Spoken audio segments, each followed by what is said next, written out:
السلام علیکم ناظرین، آج کی اس ویڈیو میں خوش آمدید، جس میں ہم تذکرہ کریں گے آزاد کشمیر، پاکستان اور دنیا بھر میں گزشتہ 24 گھنٹوں میں پیش آنے والی اہم ڈیولپمنٹس پر۔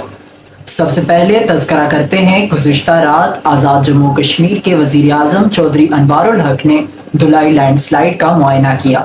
اس موقع پر ان کے ہمراہ حکومتی عہدیداران اور متعلقہ حکام بھی موجود تھے۔ وزیر اعظم آزاد جموں کشمیر کو دلائی لینڈ سلائیڈ کے متعلق مکمل بریفنگ دی گئی۔ اس موقع پر وزیر اعظم آزاد جموں کشمیر چودھری انوار الحق نے ہدایت کی کہ سڑک کو بحال رکھا جائے تاکہ ہیوی ٹریفک رواں دواں رہے۔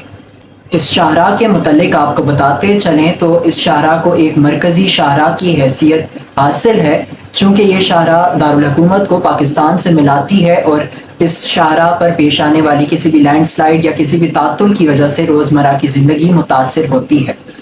اسی وجہ سے اس شاہراہ کو ایک نمایاں حیثیت حاصل ہے۔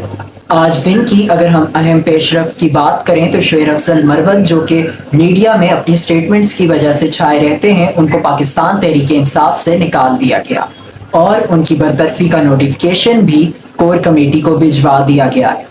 ایک اور اہم پیش رفت جو گزشتہ 24 گھنٹوں میں ہوئی، اس کا تذکرہ کرتے چلیں تو قائمہ کمیٹی سینیٹ کی جانب سے گلگت بلتستان کو پاکستان کا 5واں صوبہ بنانے کی تجویز پیش کر دی گئی۔